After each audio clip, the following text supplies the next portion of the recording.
Hello everyone, I am Anuj. I am preparing for banking exam. Let's do it together. आज मैं IBPS PO का एक full live mock test देने वाला हूँ। इसमें हम लोग टारगेट रखेंगे 60 प्लस अटैम्प्ट कर लें और उतने ही मार्क्स आ जाए हमारे। 90 प्लस एक्यूरेसी रखने का मैं ट्राई करूँगा और इसमें इंग्लिश, क्वांट और रीजनिंग पूरा सॉल्व करूँगा और पूरी स्ट्रैटेजी बताऊँगा कि कैसे सॉल्व करना है, कौन कौन से क्वेश्चन को चूज़ करना है ना। चॉइस ऑफ क्वेश्चन आपको आना चाहिए, अप्रोच क्या रखनी चाहिए। और जैसे एग्ज़ाम में मैं पेपर देता हूँ, है ना, वैसे ही मैं यहाँ पे भी दूंगा। और आप लोग भी चाहो तो साथ में दे सकते हो। राइट हैंड साइड पे स्क्रीन चलती रहेगी। तो मैं एग्ज़ाम अब स्टार्ट करता हूँ। Hello everyone, I am Anuj. I am preparing for banking exam. Let's do it together. तो यहाँ पे आज मैं IPS PO का एक फुल लाइव मॉक टेस्ट देने वाला हूँ। और काफ़ी लोगों ने कहा था प्रैक्टिस मॉक का लगाओ, तो प्रैक्टिस मॉक का आप लोग जानते हो मेरे पास है नहीं, लेकिन मैं यहाँ पे फ्री वाला मॉक टेस्ट जो होगा वो उसको लगाने का ट्राई करूंगा। ठीक है, तो इसका जो फ्री मॉक टेस्ट होता है, फर्स्ट वाला जो मॉक टेस्ट होता है, हर प्लेटफॉर्म पर फ्री ही होता है। तो मैं तो यही कहूंगा कि जितने फ्री मॉक टेस्ट है उसको लगाया जरूर करा करो, ताकि हर प्लेटफॉर्म का आपको एक लेवल पता चल जाए कि डिफिकल्टी लेवल होता कैसा है। बाकी जो स्ट्रेटेजी रहेगी वो मेरी ये रहेगी कि इंग्लिश, फॉन्ट और रीजनिंग को यहाँ पे अटेम्प्ट करेंगे हम लोग। और इंग्लिश में मैं ये ट्राई करूंगा कि 15 से 20 मार्क्स तक मैं अटेम्प्ट करूं, और एक्यूरेसी के साथ ऑब्वियसली 90% एक्यूरेसी का मैं ट्राई करूंगा। और पिछली बार की कट ऑफ 50.50 गई थी। यूपी की बता रहा हूं मैं ये। ठीक है, यूपी, OBC और जनरल की साइड से चार नंबर ज्यादा होगी, 54 होगी। अब मुझे तो ध्यान नहीं है। और तो इस बार मैं यही टारगेट रखूंगा कि 60 प्लस अटेम्प्ट करूं और 60 प्लस ही मार्क्स मेरे आसपास आ जाए। मतलब 60 अप्रॉक्स मेरे मार्क्स अगर आ जाएंगे तो इसको मैं गुड अटेम्प्ट और गुड मार्क्स मानूंगा। ठीक है, बाकी मैं ट्राई तो करूंगा अटेम्प्ट करने का कि क्वांट में 20 से 25 मार्क्स तक हो जाए। और ये एक गुड अटेम्प्ट है, इसको कम मत समझिएगा। 20 से 25 मार्क्स अच्छा लेवल होता है इनका। पीओ का जो पेपर आता है उसमें आपको पजल जाएगा। ठीक है, रीजनिंग में ऑब्वियसली मेरा स्ट्रांग है, तो मैं उसे 30 तक रखने का ट्राई करूंगा। ठीक है, और बहुत ही इजी क्वेश्चन चूज करके मैं क्वेश्चन करूंगा। आप लोग देखना मेरे क्वेश्चन का चॉइस कैसा है, चॉइस ऑफ क्वेश्चन कैसा है। ठीक है, तो अभी हम लोग यहाँ पे स्टार्ट करते हैं। मैं ट्राई करूंगा कि बीच बीच में पूरा आपको एक्सप्लेन कर दूं, नहीं तो मैं जब पूरा मॉक टेस्ट खत्म हो जाएगा ना एक घंटे बाद, तो उसके बाद वापस हम लोग डिस्कस करेंगे, चीजें डिस्कस कर लेंगे। ठीक है, तो मैं अभी स्टार्ट करता हूँ। रिकॉर्डिंग यहाँ पे स्टार्ट कर देता हूँ मैं, ताकि आपको क्वेश्चन पेपर भी यहाँ पे दिखता रहेगा। ठीक है,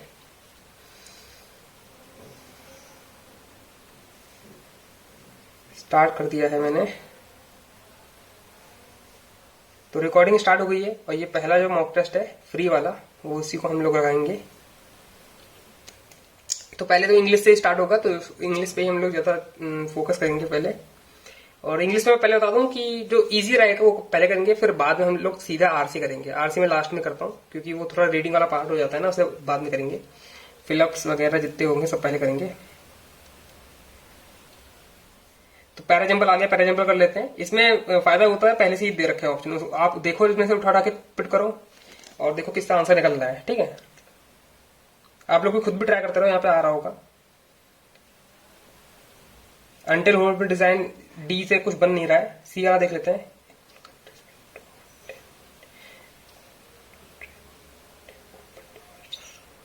अब देखो ये वाला लग रहा है मेरे को। ठीक है, in cooler countries window often open to outwards, so shuttered और blind would have to added some inside building would have to add inside some building until home design change। ये वाला मुझे लग रहा है। ठीक है, बाकी तो कोई सेंस निकल नहीं रहा। C के साथ D तो नहीं निकल रहा है सेंस, और A से शुरुआत हो नहीं रहा है। और देख लेते हैं यहाँ पे।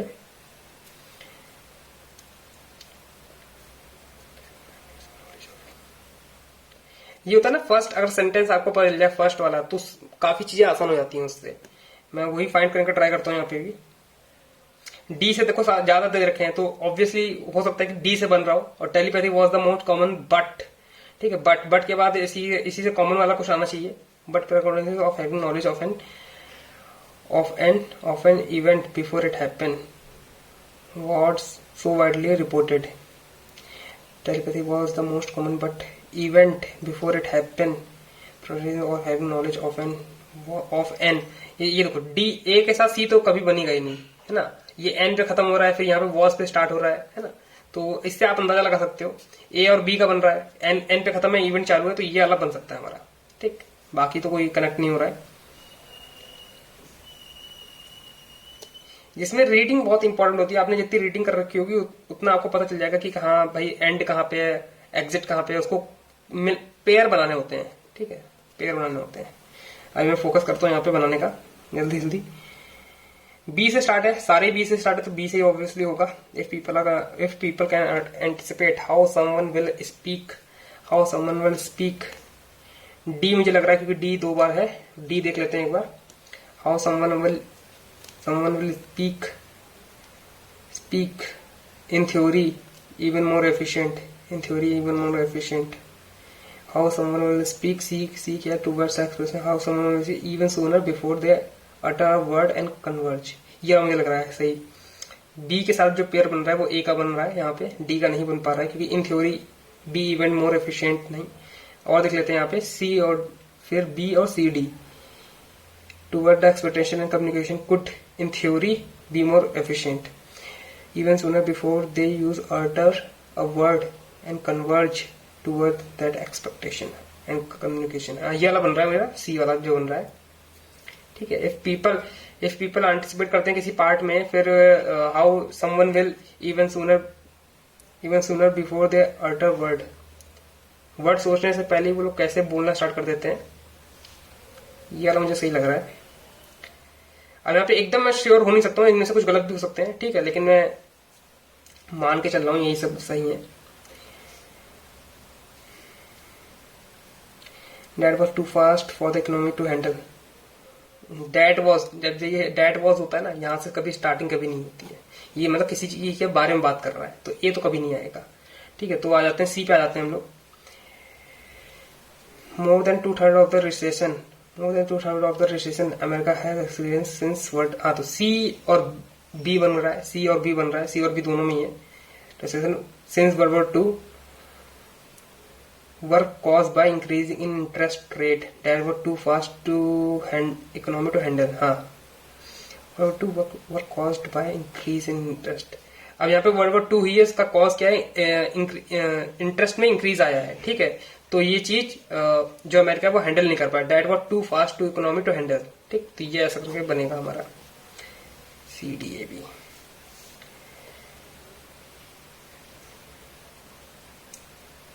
सी से और बी से है, there were industry are the part of, there were industry and parts of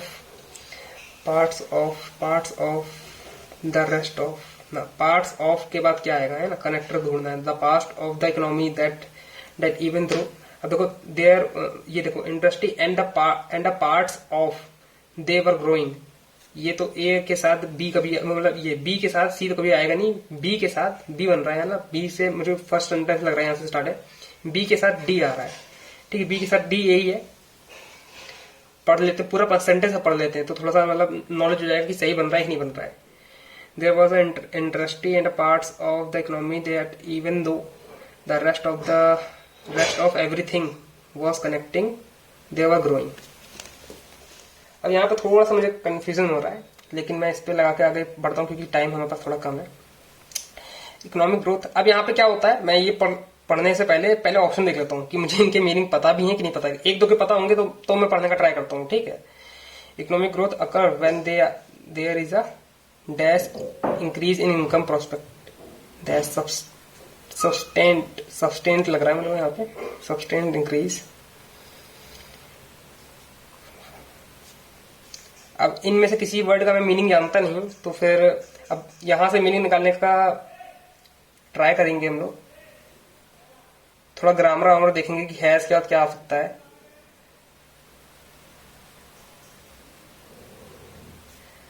अभी और आगे बढ़ लेते हैं। कन्वे का तो मीनिंग पता है मुझे को, अभी और आगे देख लेते हैं। डी का बताना है हमको। अब मैं पूरा सेंटेंस नहीं पढ़ता हूँ, ठीक है, जल्दी जल्दी करना होता है तो मैं थोड़ा थोड़ा पढ़ता हूँ कि but I am more, but in one nation and one state it economic growth took off, but I am more, I am more क्या सकता है, I am more concerned bye the argument that current technology are often highly, I am more convinced हो सकता है, लेकिन convinced ed होना चाहिए, है ना। I am इसके बाद वर्ब आती है शायद I am के बाद, तो ed होना चाहिए, ed लगा होता तो हो जाता। परसुएड का भी मीनिंग कन्विंस ही होता है शायद, परसुएड बाय, ये सही लग रहा है, persuaded by the government, persuaded by the argument that current technology are often highly impactable. अब यहाँ पे थोड़ा कंफ्यूजन है, इसको छोड़ देते हैं, आगे बढ़ते हैं। एरर पार्ट है तो एरर पार्ट मैं करता ही नहीं हूँ, एकदम रिस्क नहीं लेता हूँ अभी। यहाँ पे इस बाद में अगर टाइम मतलब लास्ट प्रायोरिटी लिस्ट में आता है मेरी, ठीक है, ये सब इसको बाद में करेंगे। हम लोग इसमें आ गए, लास्ट ऑप्शन ये देख लेते हैं यहाँ पे। एज सुन एज, क्योंकि इसमें क्या है, बोल्ड लेटर में जो लिखा है उसका मतलब आपको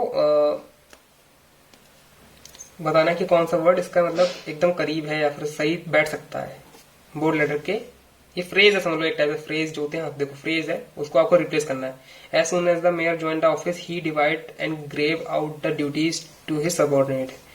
mayor joined office he allocated the duties, he allocated लग रहा है मेरे को, बस बाकी सब तो ना, he allocate है। Nobody imagined that he could pull off such a difficult task। pull off का meaning such accomplish such a difficult task है ना। Nobody imagine कि वो इतना बड़ा टास्क अपने आप से कर सकता है।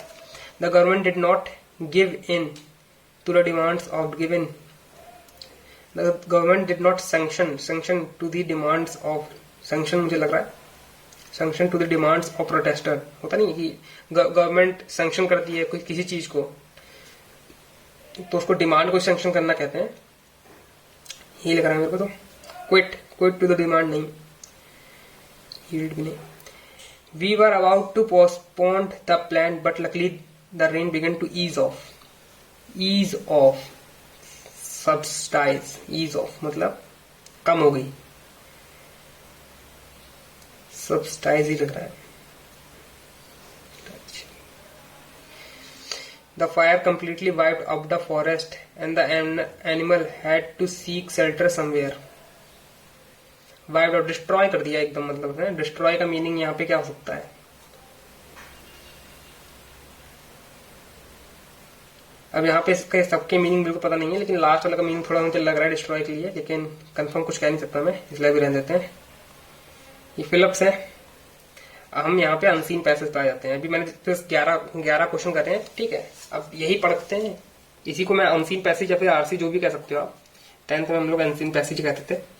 रस्किन बॉन्ड के बारे में बात करी जा रही है। रस्किन बॉन्ड आपको पता होना चाहिए, राइटर है, ठीक है, वो भी इंडियन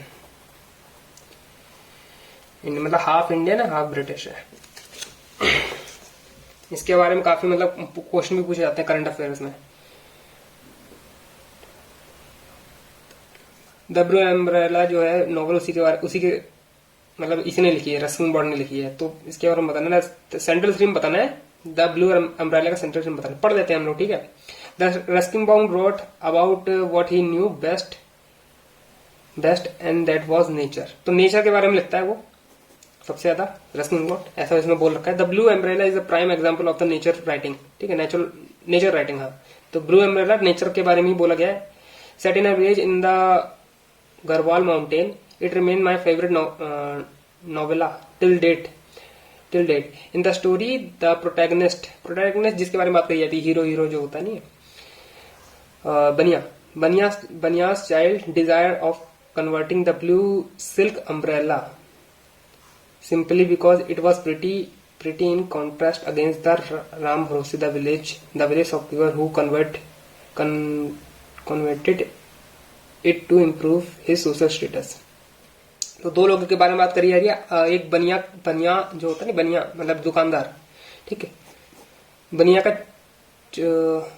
चाइल्डिश डिजायर, उसकी चाइल्डिश डिजायर है। अच्छा, उसी के बारे में बात करी जा रही है। बनिया का चाइल्डिश डिजायर है कि वो ब्लू सिल्क अम्ब्रेला बनाना चाहता है, ठीक है, but it what pretty contrasted against the Ram भरोसे भी एक शॉपकीपर है, उसका ड्रीम है कि सोशल स्टेटस पाना है ना। Give an insightful glimpse into human wants and desire. Reflected in the village it people and surrounding mountain while the shopkeeper pretends is even too high single minded full on money and work। तो बनिया का जो innocence है वो village को भी दिखाई देता है, बाकी जो बचा हुआ शॉपकीपर है उसका जो मतलब मोटिव है वो पता चल जाता है। Single minded focus on the money, money के ऊपर फोकस है। तो दो चीजों के बारे में बात हो रही है यहाँ पे, ठीक है। तो क्या पूछा इसने, central theme to make us aware the needs and desire of the child, to highlight the encourage to provide the understanding of wish and to draw a parallel road between Banya's desire and the urgent to provide the understanding of wishes of human beings। ये वाला है wish and needs, है ना, ये इसके बारे में बात करी जा रही है। Glimpse, human glimpse of want and desire, wish and needs, इसके बारे में बात करी जा रही है। आगे देख लेते हैं। Bond want portray primarily through character Ranjhi and बनिया के, रांझी और बनिया के द्वारा वो किस चीज के बारे में पोर्ट्रे करना चाहता था। Character of despite small pleasure in nature has been offered the character of elicit the simplicity of innocence of the child. The character should portray innocence, childish principle. The character portray innocence, love for nature। ये मुझे D वाला लग रहा है क्योंकि nature के बारे में बात करी जा रही थी, बनिया के बारे में। रांझी कहीं और होगा फिर। Another example of nature writing can be found in the short story The Tunnel। Here Ranji is a school boy watches a train come through a tunnel। एक रांझी स्कूल बॉय है, वो एक ट्रेन को देखता है टनल से आते हुए नियर हिज विलेज, उसके विलेज के आसपास। और उसने एक तेंदुए को भी नोटिस करा है उसी के आसपास। He soon strike up an instance friendship with Krishna Singh. तो उसने कृष्ण सिंह के साथ एक दोस्ती कर ली है जो एक टनल का वॉचमैन है। They spend a night together, वो लोग रात बिताते हैं उसी ट्राई टू स्पॉट लेपर्ड को देखने के लिए नाइट बिताते हैं साथ में, ठीक है। Bond writing closeness to nature, जो बॉन्ड की राइटिंग है, रस्किन बॉन्ड की राइटिंग है, वो नेचर के काफी क्लोज है विद इनोसेंस एंड सिंप्लिसिटी। ये उसकी मतलब समझ लो एक उसका हो सकता नहीं है, एक जॉनरा है, ठीक है। उसका जॉनरा है नेचर राइटिंग है और सिंप्लिसिटी इनोसेंस, इसके बारे में बात करेगा। मतलब हर उसकी नॉवल में कोई ना कोई चाइल्ड होगा, उसके इनोसेंस और उसके नेचर के बारे में बात करेगा। तो यही बोला गया। इसके बारे में क्या पूछा गया, रांझी और बनिया में करेक्टरिस्टिक नेचर वाला है। देखो इसमें भी नेचर की बात कर रहा है वो, है ना, तो इसमें भी नेचर की बात करेगा। आगे पढ़ लेते हैं। एज रस्टी और रस्किंग बॉन्ड में क्या सिमिलर है, रस्टी और रस्किंग बॉन्ड में क्या सिमिलर है देख लेते हैं। देखो ये लिखा नहीं है, rust bond and ancestor in both Indian British, मैंने अभी बताया था आपको। ये हो सकता है, पहला वाला हो सकता है। पढ़ना पड़ेगा इसके लिए भाई। यहां पे थे हम लोग, इसमें रस्टी के बारे में बात नहीं करी है। Bond first novel The Room on the Roof also has a strong autobiographical element of the something it discovered to appreciate only after reading the book and listening to him at a library festival at a few days ago. It was only the one I realized that Rusty was a rough extension of Bond himself। तो देखो यहाँ पर rusty की बात करी जा रही है कि रस्टी जो है वो एक एक्सटेंशन है, एग्जाम्पल है बॉन्ड का। मतलब उनके बीच में सिमिलरिटी की बात करी जा रही है। Both were Anglo Indian descent, Anglo Indian descent मतलब इनके माँ बाप जो होंगे वो आधे इंडियन और आधे कोई और होंगे, ऐसा इसमें बोला जा रहा है। They have been orphanage as early age, दोनों के माँ बाप पहले ही मर गए थे, ठीक है। While bond had never run away from home, तो बॉन्ड जो है, रस्किन बॉन्ड जो है वो कभी घर से नहीं भागा है लाइक रस्की। तो ये भागा होगा घर से Rusty. He had lived away from his family from very young age just as Bond. तो ये लोग अपनी फैमिली से दूर दूर रहे हैं,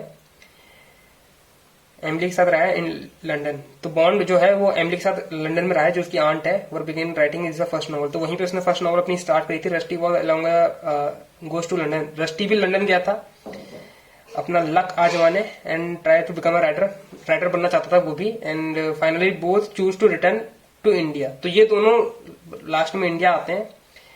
cheerful people something they missed London. तो बात मतलब हर कोई वापस भाग के इंडिया क्यों आता है, क्योंकि वहां पे उनको वैसा माहौल नहीं मिलता है लंदन जैसा माहौल मिलेगा ना।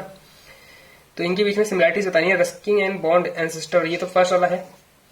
Rusty and Bond run away from their house at early age, तो बॉन्ड नहीं भागा था, रस्टी भाग गया था, तो ये सिमिलरिटी नहीं होगी, हमें सिमिलरिटीज बतानी है। Both Rusty and Bond choose a return to their home country, है ना। तो फर्स्ट और थर्ड वाला राइट ऑप्शन होगा हमारा।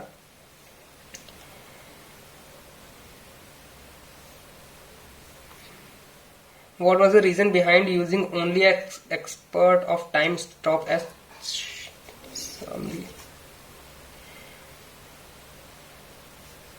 शामली के बारे में बात करी जा रही है, यहाँ पे तो कोई और था। Time stop at Shamli, it is on try to experiment. अब मैं यहाँ पे कीवर्ड ढूंढने का ट्राई करूंगा, जैसे इसके बारे में बात करी जा रही है ना, तो इसके क्या रीजन हो सकते हैं। रीजन बिहाइंड यूजिंग, है ना, रीजन बिहाइंड यूजिंग। अब मैं देखना चाहूंगा कि यहाँ पे कहीं रीजन लिखा हो तो।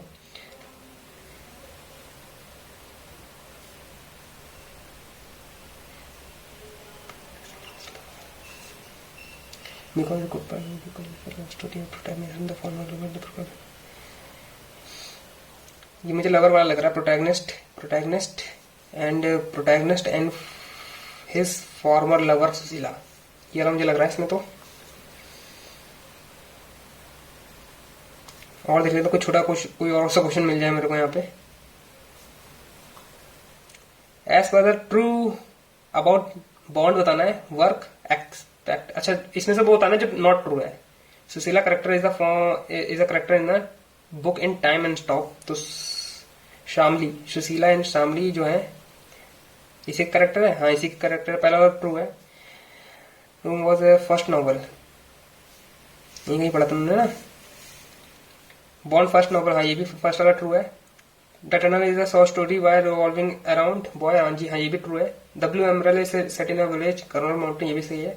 The room was of the Russ biography element on it.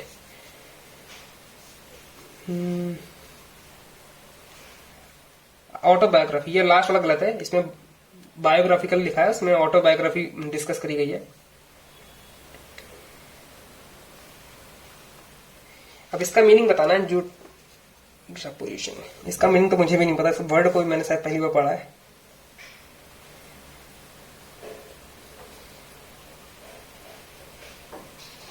बाकी मैं यहीं तक करूंगा, क्योंकि 16 मैंने कर दिया अटेम्प्ट। अब मैं चाहता हूं कि बस यहीं तक रहे, मैं ज्यादा अटेम्प्ट नहीं करना चाहता ताकि गलती ना हो जाए।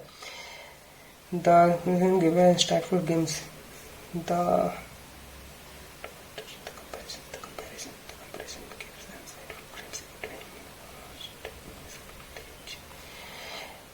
कंपैरिजन इसका लग रहा है मुझे आंसर, कि मैं यहाँ पे पुट करके ट्राई कर रहा हूँ ना, तो क्या सेंस निकल रहा है, तो कंपैरिजन का मुझे सही लग रहा है।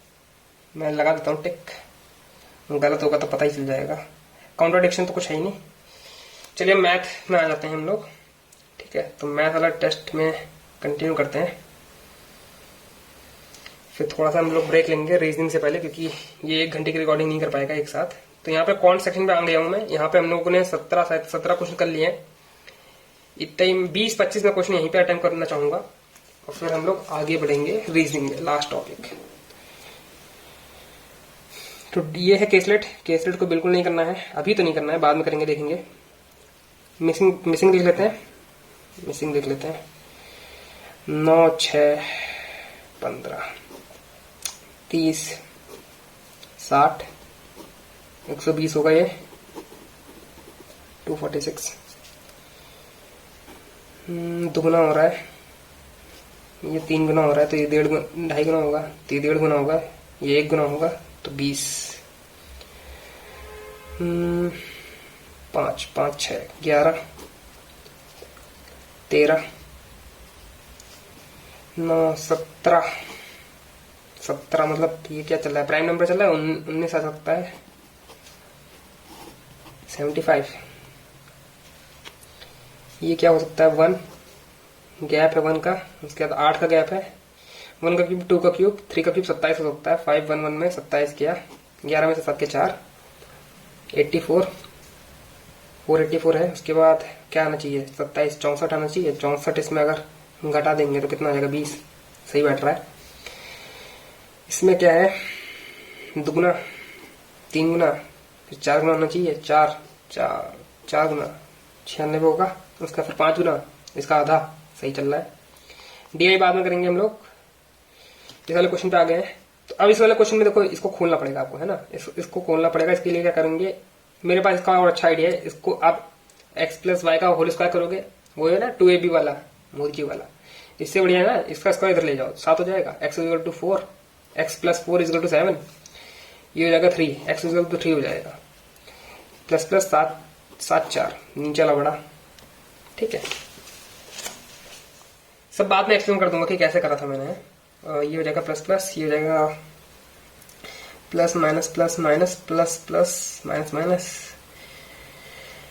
माइनस माइनस प्लस का प्लस प्लस 6 4 4 दूनी 8, और ये हो जाएगा 4 नीचे चला जाएगा, ये हो जाएगा 5 जो 10 10 तो 4 से मल्टीप्लाई 8 4, ये नॉट स्टेबलेस हो जाएगा। इसको नहीं कर पाता मैं। z दोनों तरफ स्क्वायर कर देंगे, squaring both side. z equal to 9, y का square, y square minus 5y minus 36, दोनों y प्लस माइनस आएगी, इसके बाद 9 4 बराबर, और ऊपर वाला बड़ा z इज बराबर बड़ा, ये हो जाएगा प्लस माइनस, ये हो जाएगा प्लस प्लस। 180 का मतलब 80, 10 9 2 5 2 4 9 3 6 तिरका 15 12 15 12 15 12 हो गया। ये हो गया 4 9 4, और नीचे वाला बड़ा y इज ग्रेटर। अभी मैं सिंप्लीफिकेशन देख रहा हूँ, ये सब अर्थमेटिक है, तो सिंप्लीफिकेशन नहीं है, सीधे हम लोग अब अर्थमेटिक वाले क्वेश्चनों पे चलते हैं। यहाँ से स्टार्ट कर देते हैं हम लोग, ठीक है। आपको सब दिख रहा है ना, यहाँ पे डाउन स्ट्रीम दे रखी है बोट की, और स्पीड ऑफ करंट दे रखा है। तो डाउन स्ट्रीम ये है, स्पीड ऑफ करंट ये है, तो डाउन स्ट्रीम में ये स्पीड है, तो डाउन स्ट्रीम प्लस ये होता है बोट प्लस स्ट्रीम होता है। तो इसमें 2 प्लस होगा तो मतलब 9 हो गई बोट, स्पीड ऑफ स्ट्रीम ये हो जाएगा। तो ये होगा रेशियो, जो रेशियो में बात हो रही है, ठीक है। अप स्ट्रीम क्या हो जाएगा, 7 हो जाएगा, ठीक। बोट टेक 3 घंटा लेती है, इसमें मतलब 27 किलोमीटर पर आवर लेती है। ये कितने में लेती है, स्टिल में लेती है। स्टिल 9 की वैल्यू ये है, तो 3 तो नहीं 6, ठीक है। 27 6 पूछा गया है कि 105 में कवर करना है अप स्ट्रीम में, तो मतलब इससे 3 सत्ते 21 5 ऑप्शन नहीं आना this answer. Present ratio of ABC, present ratio of ABC क्या दे रखा है।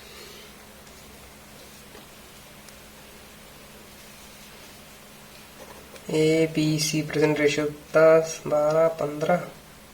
If the present average of 25 50, इनका एवरेज 25 की वैल्यू ये तो 2, ये हो जाएगा 30, ये हो जाएगा 24, ये हो जाएगा 20। किसकी वैल्यू पूछी है, find the age of B पूछा है। B की एज C वॉज 24, C अगर 24 का है तो B कितना होगा, तो ये 6 साल पीछे गया, तो इसे भी 6 साल पीछे, 24 माइनस 6 18।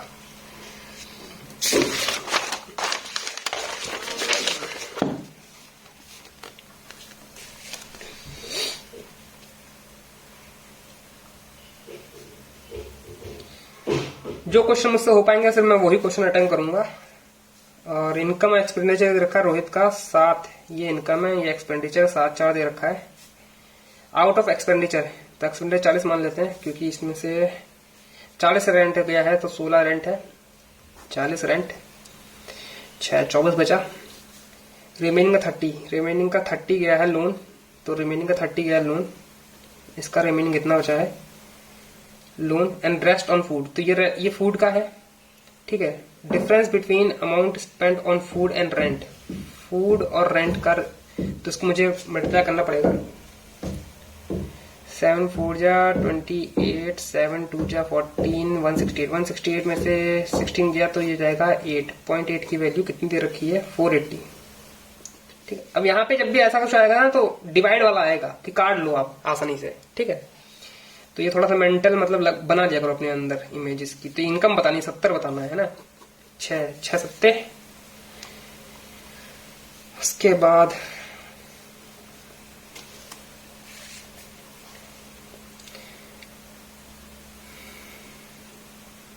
तो बहुत लंबे क्वेश्चन है, मैं सोच रहा हूँ DI कर दूं, ठीक है। तो DI पे हम लोग आ गए हैं, देख लेते हैं। ठीक है। मंडे ट्यूसडे वेडनेसडे का डेटा दे रखा है, ठीक है। 5-5 का डिफरेंस है।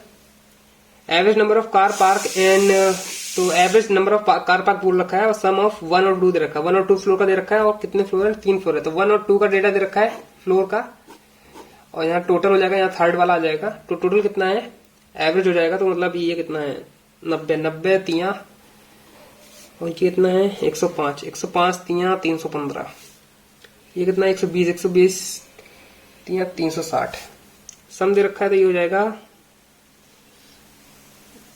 195 हो जाएगा। ये 200 है, ये कितना है 230 सॉरी। तो इसे अब घर घटा लेंगे तो हमें इसका वैल्यू पता चल जाएगा, 5 7 75, ये कितना हो जाएगा 115, ये कितना हो जाएगा 70, 6 130, है ना। बाकी देखते हैं क्वेश्चन में क्या दे रखा है। Find the difference between number of car parked by third floor on Tuesday, ठीक है, एंड कार वेडनेसडे, इन दोनों के बीच का डिफरेंस होता है ना, 15 डिफरेंस है। If the ratio of number of car park on third Monday and number of car park on Wednesday,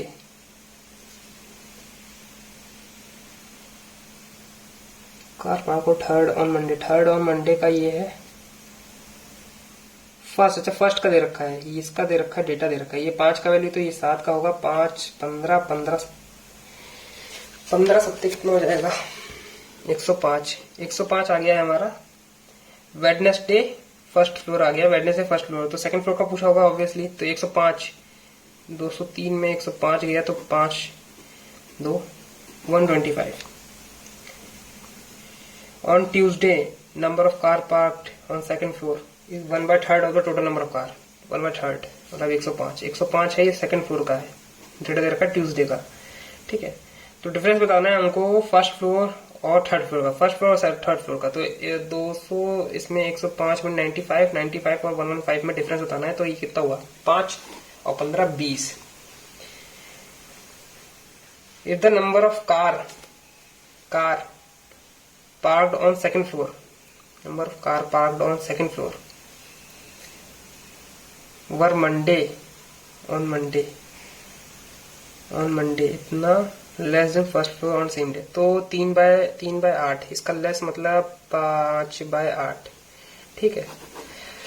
5 और 8 कितना होगा 13, 195 13 से कट रहा है, 1 जा 5 जहाँ 15 पंजे 75 120, ठीक है। तो ये आ गया कितना सेकंड फ्लोर और फर्स्ट फ्लोर का आ गया data. Then average number of car park on second and third floor,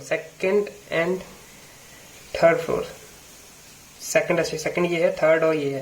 तो एवरेज बताना है 75 प्लस 75 का एवरेज बताना है, क्या 75 भी होगा, डिवाइड बाय 2 होगा। Find the number of total car vehicle park in on Monday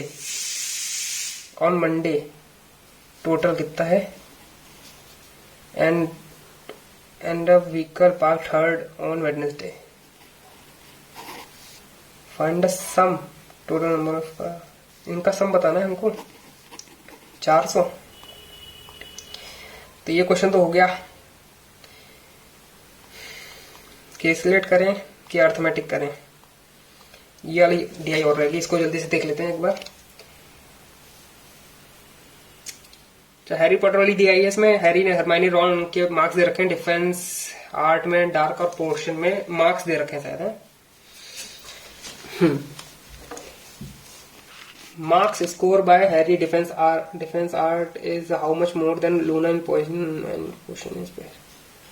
Defense arc Harry 82 to 84. दो को गैप है 82. How much more than Luna and Ron potion 74 86 160. इनके बीच का डिफरेंस 18 और 60 78 मोर नहीं 78 लेस है यार, लेस है, ये मोर दे रखा है। Find the ratio of total number of Hermione exam total Hermione exam and Ron का चार्म और पोर्शन का, रॉन का चार्म और पोर्शन 1-4 चार्म एंड पोर्शन 1-4 है। इनका हमको रेशियो बताना है। हरमाइनी 98, 96, 100, 4, 9, 294 1 4 या 1 4 7 7 2 1 और 5 12 3 से कट जाएगा 3 3 जो है 3 तो डायरेक्शन। अब मैं देखो यहाँ पे सारे क्वेश्चन अटेंड नहीं करूंगा, जो जो इजी वाले बस वही उन्हीं का अटेंड करूंगा मैं, ठीक है। मैक्सिमम मार्क्स 120 है। If anyone score over 70% then qualify. बताओ कौन सा क्वालिफाई हुआ है चार्म में कौन क्वालिफाई हुआ है चार्म में इसका अगर 70% निकाला जाए तो कितना होगा 84 से ज्यादा मार्क्स होने चाहिए, है ना। तो हैरी के हैं 84 से ज्यादा है, हरमैनी के हैं, इसका नहीं है और ज्यादा होना चाहिए ना, इसका भी नहीं है, लूना का भी नहीं है, लूना के एकदम इक्वल है लेकिन ज्यादा नहीं है। ओवर बोला है। सम लूना और इतना मेडिकल मैजिक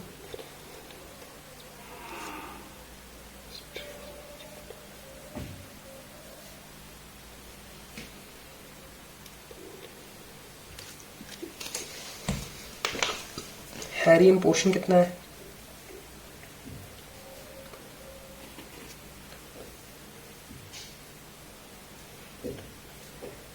25 लेस देन 25 मतलब 1/4 4 से 3 है।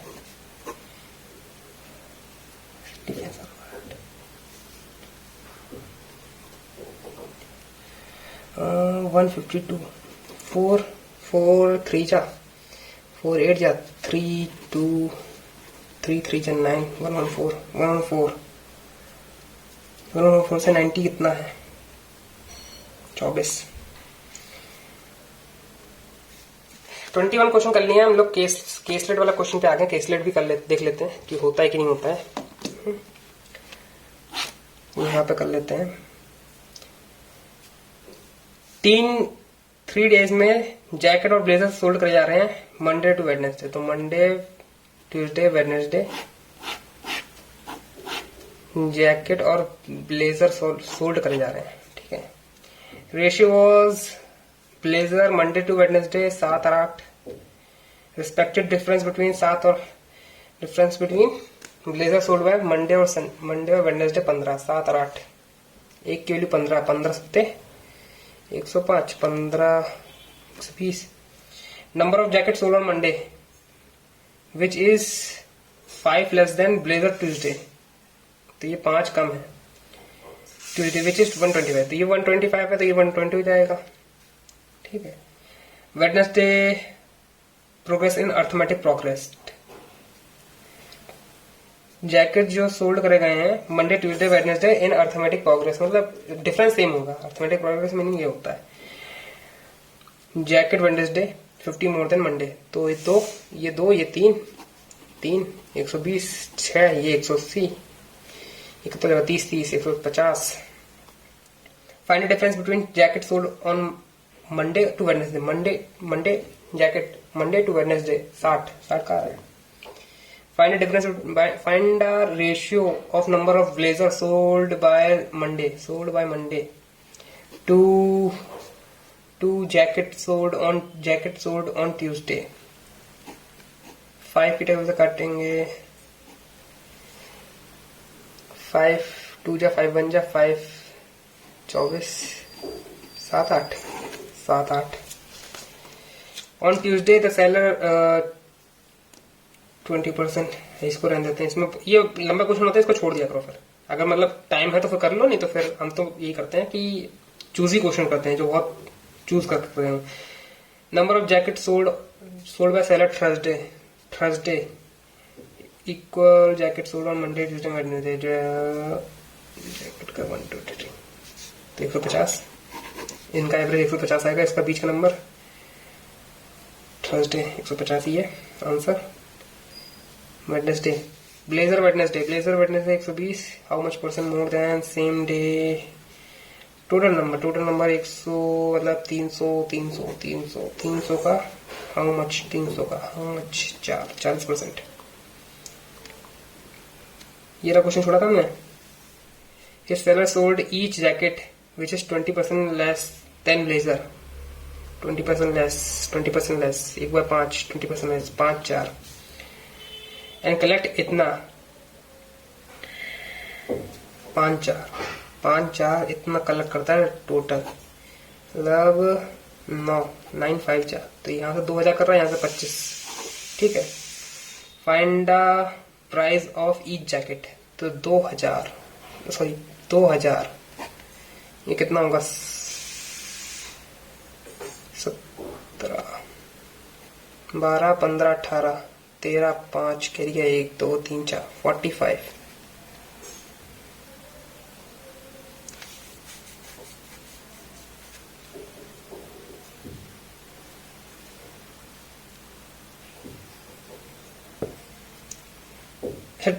सिर्फ ट्यूसडे का बोला है, तो इसको 2000 को 100 पे करेंगे, 5 3 5 जा 400, तब भी नहीं बन रहा यार।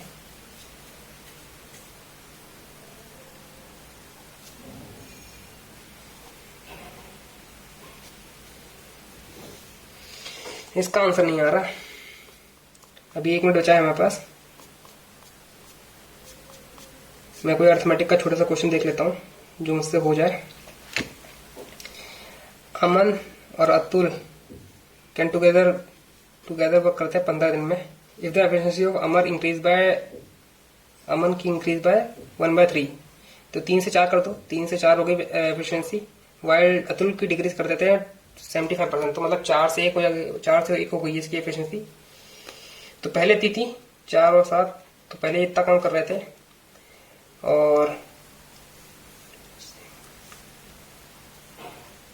अब जो काम कर रहे हैं वो सेम वर्क है, काम रिमेन द सेम है, मतलब वर्क सेम है। और अब जो एफिशिएंसी है वो 4 + 5 5 × 7 है। ठीक है,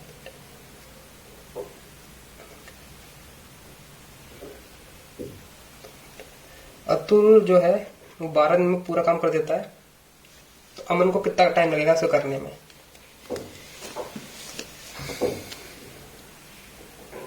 अच्छा, इंक्रीज करता है या सही तो है यार, 7 5 नहीं हो पा रहा भाई।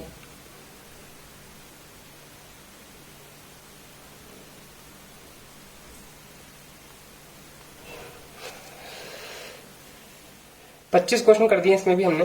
ठीक है, जो अभी रह गए हैं वो या ये क्वेश्चन तो हो जाना चाहिए था, पूरा हो गया था, लेकिन चलो ठीक है। हम लोग नेक्स्ट जो है उस पे चलते हैं, रीजनिंग वाले पे, सेक्शन पे। ठीक है, और इसको मैं थोड़ा सा पॉज करना पड़ेगा मुझे, मैं इसको यहीं पे कट कर देता हूँ स्क्रीन को, क्योंकि ये फिर रिकॉर्ड नहीं करता है, 1 घंटे से ऊपर का रिकॉर्ड नहीं करता है।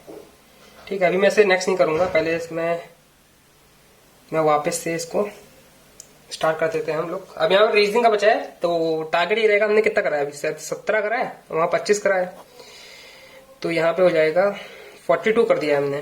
तो अगर हमने 18 भी कर दिया तो 60+ हो जाएगा, लेकिन मैं चाहता हूँ, क्योंकि 1-2 गलत भी हो सकते हैं, वैसे बहुत ही समझ करके मैंने क्वेश्चन करे हैं, तो ट्राई करेंगे कि 25 से 30 क्वेश्चन कर दें अगर हम लोग रीजनिंग में, तो मतलब काम बन जाएगा, 60 के आसपास मेरे मार्क्स आ जाएंगे फिर, है ना।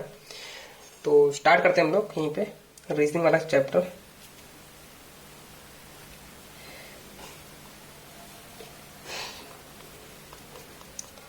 पजल नहीं करेंगे, ये भी नहीं करेंगे, मैं देख रहा हूं।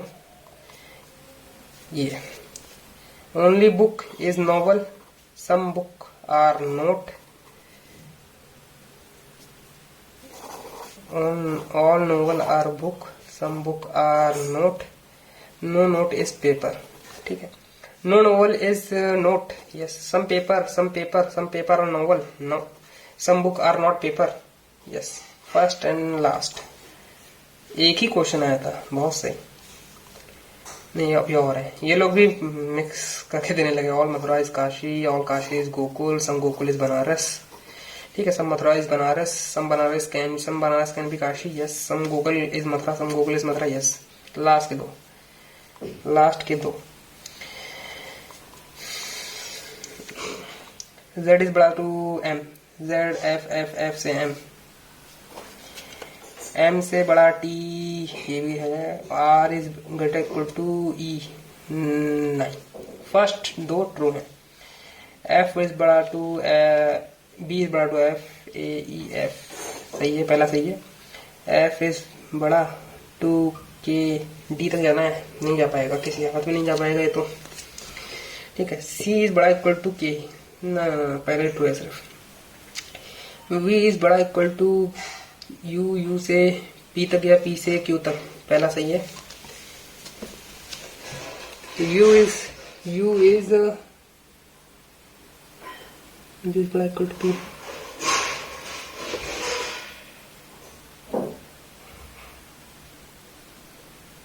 ना R इज पहला ही ट्रू है ना, सिर्फ इसमें पहला ही ट्रू है।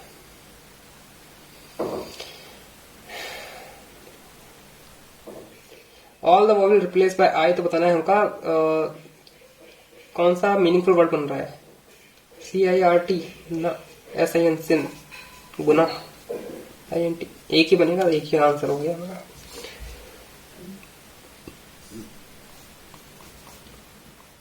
ये लास्ट पे चले तो यहीं से स्टार्ट करते थे हम लोग। क्या बोल रखा है कि 8 लोग हैं, 7 लोग हैं, सॉरी 7 लोग हैं, ABCD मंदिर है, सॉरी इतने मंदिर है, और मंडे से जा रहे हैं, तो Monday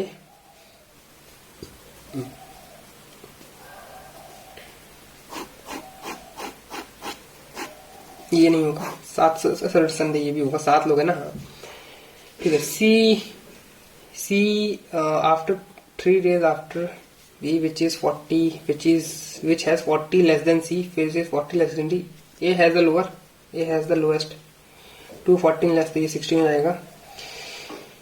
2 days before F, C 2 days before F, तो ये हो जाएगा, तो ये तो बन गया 1 2 3 4 5 6, 1 2 2, ये एक छूट गई है, 1 2 2 C, ये छूट गया। तो यही तो पॉसिबिलिटी बनेगी, और कोई पॉसिबिलिटी बनेगी नहीं, तो हम लोग यहीं से स्टार्ट कर देते हैं हम लोग बनाना। D on Wednesday, तो D Wednesday में जाएगा।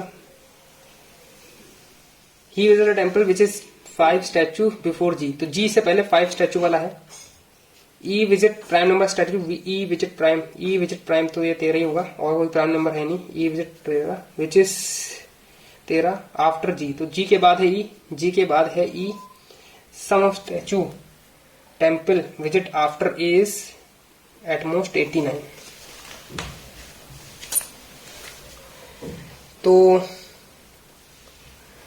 G से पहले 5 और E 13 है। और कोई डेटा नहीं रखा गया।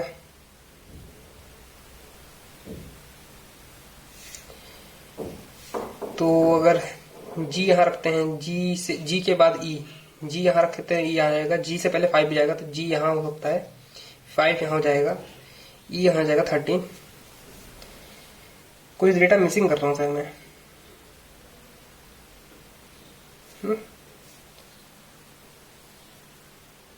Which has 7 more than D, तो F के पास 7 है more than D, 7। E 13 हो गया, 13 और 20 बन रहा है, 20 और 27 बन रहा है, तो ये 7 मोर 27 20, तो ये हो जाएगा 27। यहाँ पे 20, यहीं पे बन गया है मेरा शायद, है ना।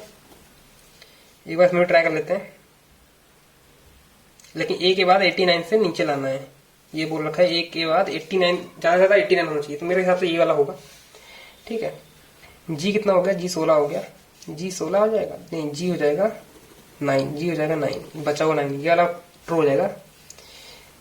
गिन लेते हैं, 20 22 13 9 29 27 9 9 18 18 18 2 20 27 1 2 3 4 87। हाँ, तो ये वाला नहीं होगा, ये वाला तो हो जाएगा, क्योंकि A भी आ जाएगा, इंक्लूड हो जाएगा, फिर उसमें सॉरी B वाला इंक्लूड हो जाएगा, 5 हो जाएगा, तो ज्यादा हो जाएगा।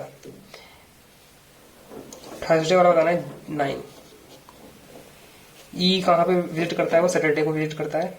सम नंबर बताना है ए और डी और ए का, इसमें काफी टाइम लग गया मुझे सारे पजल में। सी और एफ का सम बताना है, 33 नहीं 43 सॉरी। सी फ्राइडे को जाता है वो, 7% है, ये भी बना लेते हैं, 7% वाली बना लेते हैं।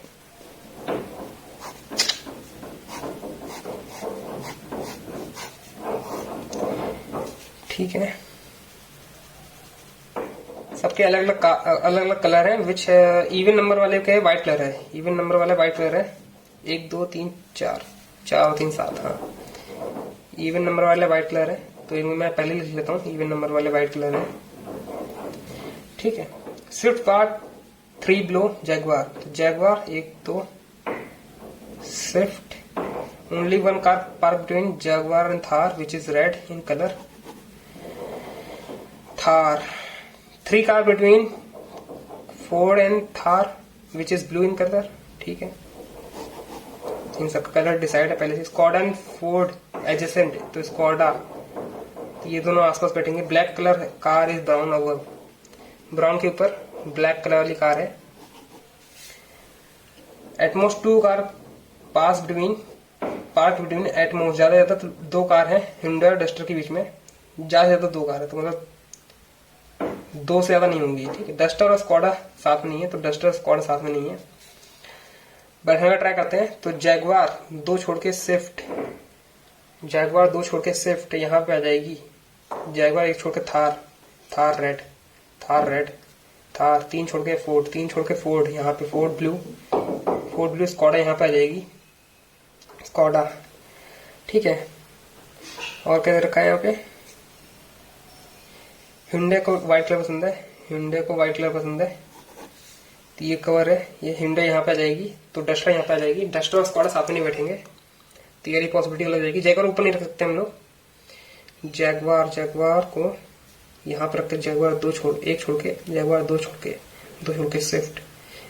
ठीक है, 1 छोड़ के रेड, थार नहीं, तो जैगवार यहाँ पे रख के जैगवार 2 छोड़ के स्विफ्ट, 1 छोड़ के थार रेड, 3 छोड़ के एफ ब्लू, स्कॉडा। यह होता है, इसको मैं रख के देखता हूँ।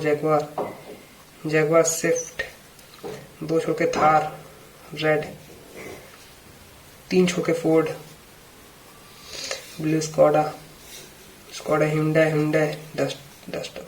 हाँ, ये वाला बन गया हमारा एटमो 4। हाँ, तो ये वाला बन गया BLU ब्लू, यहाँ पे ब्राउन हो जाएगा, यहाँ पे ब्लैक हो जाएगा। तो आपको पेन से पॉसिबिलिटी चेक करनी आनी चाहिए। समझ में नहीं आ रहा होगा, मैं बाद में रुक समझा दूंगा आपको। टॉप मोस्ट पे कौन है, फोर्ड है। ब्लू कलर कौन सी कार है, ब्लू कलर अब ब्लू कलर कितनी कार है, एक भी नहीं है। Duster park on first floor. hyundai का कलर कौन सा, व्हाइट है, ये तो खुद ही बोल रखा है इन लोगों ने। हाउ मेनी कार पार्क अब स्कॉडा के ऊपर कितनी है, 1 ब्लड रिलेशन भी सॉल्व कर लेते हैं हम यहाँ पे, हम लोग साथ ब्लड रिलेशन 3 जनरेशन वाला है family. F father mother is E. C is a parental uncle of D, who is a female member. E does not have any daughter. B is a father-in-law of, तो मुझे लग रहा है यही होगा। E does not have any daughter, तो C हो जाएगा। D यहाँ पे हो जाएगा F के साथ। B is a father-in-law, तो मुझे लग रहा है ये हो जाएगा। G does not have any son. G यहाँ पे, तो ये बन रहा है F related to C. F is niece. A related to C is sister-in-law.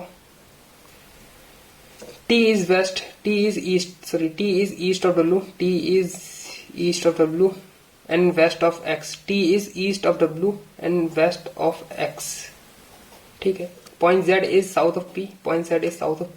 T. V is north of X. And west of Y. U is north east of north east, U is north east of V and वेस्ट and north west of Y. तो यहाँ पे U आ जाएगा ऐसा कर कुछ, U with respect to Z, तो यू तो नॉर्थ ईस्ट हो जाएगा। Point T with respect to Y, ये इधर की साइड आ जाएगा, तो ये जाएगा साउथ, साउथ और वेस्ट।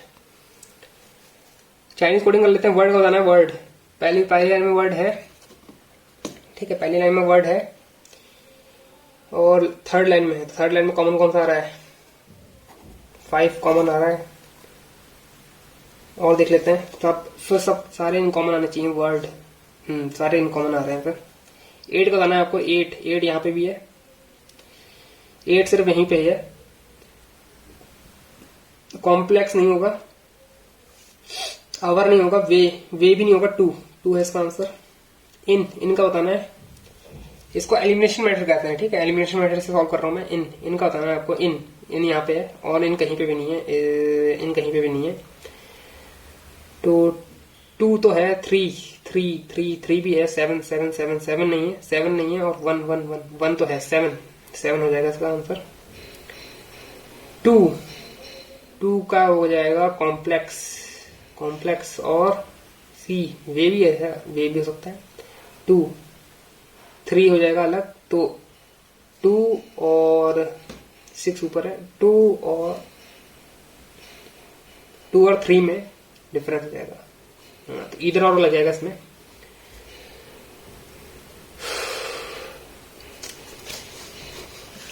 चलो ये पजल कर लेते हैं, स्क्वायर वाली पजल है ये।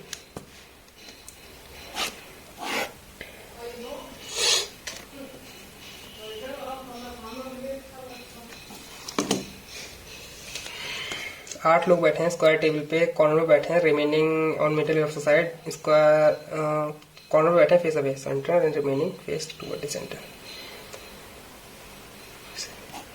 तो कुछ ऐसा बन जाएगा हमारा डायग्राम, ठीक है।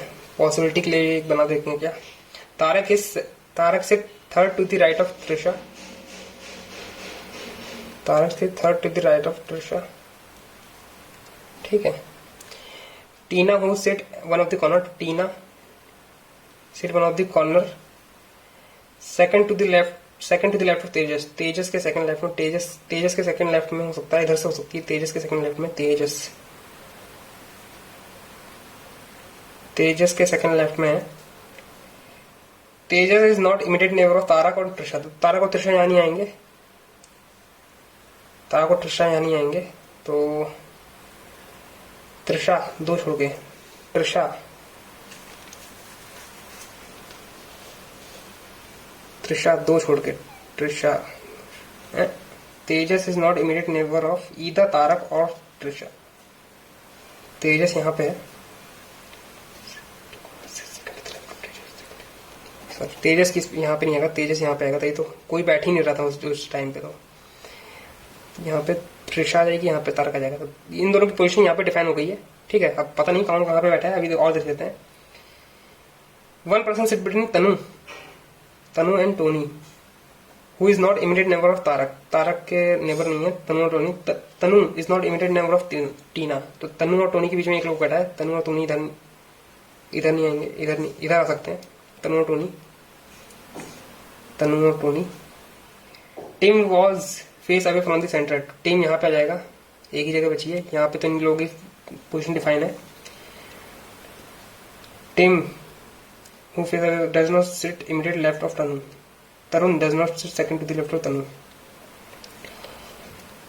तनु और टोनी के बीच में एक तनु एंड टोनी, तनु यहाँ पे नहीं, तनु TANU, तनु यहाँ पे आ जाएगा, टोनी TON में, टोनी यहाँ पे आ जाएगा, यहाँ पे क्या आ जाएगा TARUN, तरुण, ठीक है।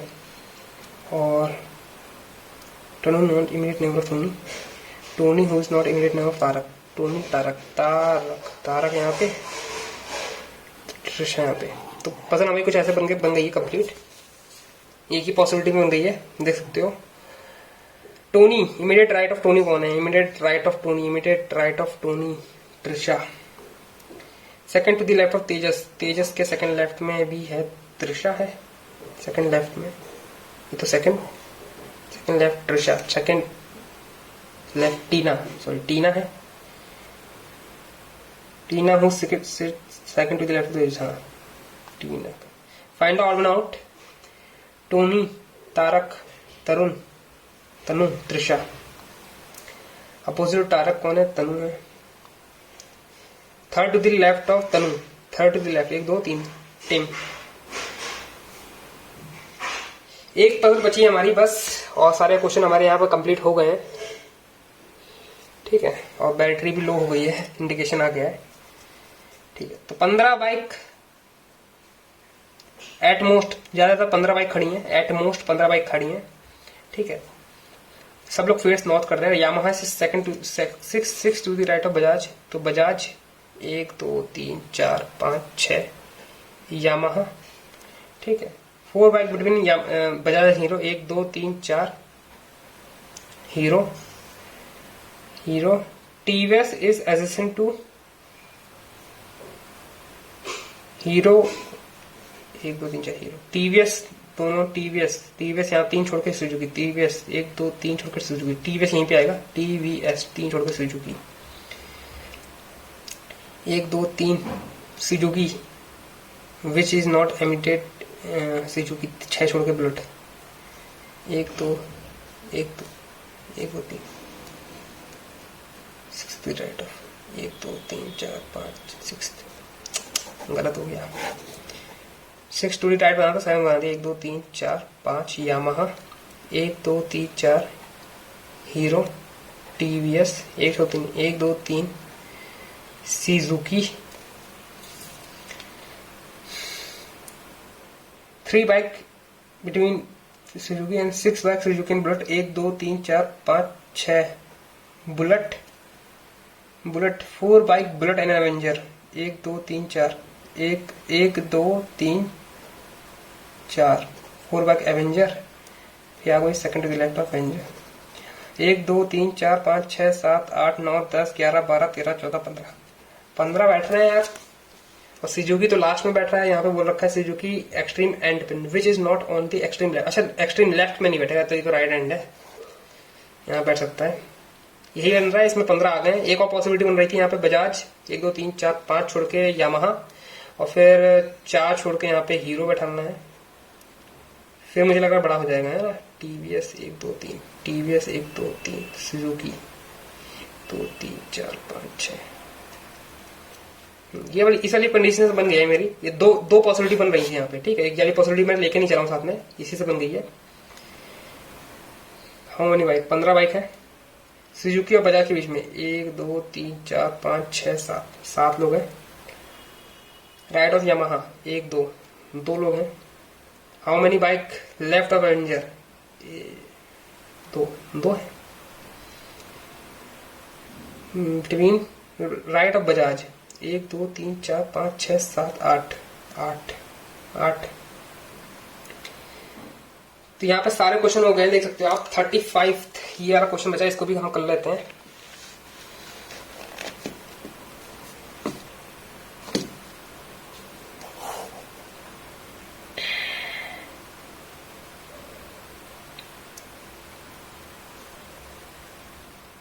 इसे अल्फाबेटिकल ऑर्डर में अरेंज करना है हमको। उसके बाद बताना है कि मिडिल में कौन सा आ रहा है। तो मिडिल 1 2 3 4 5 6 7 8 9 10 11 11 मतलब 5। 1 2 3 4 5 1 2 3 4 5 1 2 3 4 5 6 7 8 9 10 11 1 2 3 4 5 1 2 छठा 6 नंबर वाला बता देंगे तो हो जाएगा, है ना। तो ए तो आ ही जाएगा, 2 बार ए है, फिर बी है, फिर है A B C D E F G H G I A B C. ठीक है, ये वाला क्वेश्चन नहीं हो पाया, ठीक। बाकी सारे क्वेश्चन हो गए हमारे। देखते हैं क्या सॉल्यूशन आया है हमारा। सॉल्यूशन 71। तो आप देख सकते हो 71 मार्क्स आए हैं हमारे, ठीक है। और एक्यूरेसी भी ठीक ठाक है, 94% एक्यूरेसी है। हमने ये डिसाइड करा था कि 90 से ऊपर एक्यूरेसी रखेंगे, और 60 प्लस मैंने अटेम्प्ट करे भी हैं, और मार्क्स भी उतने आ गए हैं, और ठीक ठाक मार्क्स हैं ये, और मतलब काफी अच्छे मार्क्स हैं IPS PO के लिए। देख लेते हैं गलती कहाँ करी है। ठीक है, तो एक गलती सिर्फ हुई है इंग्लिश में, आप देख सकते हो। इसलिए मैं एकदम कम अटेम्प्ट रखता हूँ इंग्लिश में, क्योंकि पता रहता है कि यहाँ गलत जा सकता है, इसलिए एकदम संभल के अटेम्प्ट करता हूँ मैं। आप देख सकते हो ये सारे सही गए हैं। ठीक है, जो गलत गया उसको देख लेते हैं हम लोग यहाँ पे। जो गलत गया उसको देख लेते हैं यहाँ पे एक बार। कैसे देखते हैं, यहां से देखते हैं। ये वाला गलत गया, सैंक्शन नहीं होगा इसके, क्या यील्ड होगा। अच्छा, सैंक्शन वो गवर्नमेंट वाला मैंने लगा दिया सैंक्शन, इसका आंसर यील्ड है, यील्ड है। ठीक है, तो ये गलत हो चुका है। इसमें ये गलत हुआ है मेरा, आप लोग देख लेना इसका आंसर अच्छी तरह, फिर बता देना मेरे को भी आपका आंसर सही निकला कि नहीं निकला है। और इसमें एक और गलती गई है, एक ये गलत चला गया है। ठीक है, और रीजनिंग में भी एक गलत गया है मेरा, तो इसमें एक गलती गई है। तो रीजनिंग में कुछ ज्यादा गलत नहीं गया और टाइम भी ठीक ठाक है। तो ये था आपका आईपीएस पीओ का प्री का एग्जामिनेशन। और ऐसे अभी और भी एग्जाम देते रहेंगे। अभी बैटरी एकदम लो चल गई है, तो इसके आगे मैं एक्सप्लेन नहीं कर पाऊंगा आपको, बाद में कभी फिर मैं एक्सप्लेन कर दूंगा। तो आज के लिए इतना ही, मिलते हैं आपको नेक्स्ट वीडियो में। And that's all for today. I will meet you guys in next video. Till then, work hard and stay motivated. Thank you guys for watching. तो आज के लिए इतना ही, हम आगे भी एग्जाम देते रहेंगे। And that's all for today. I will meet you guys in next video. Till then, work hard and stay motivated. Thank you guys for watching and do mock test.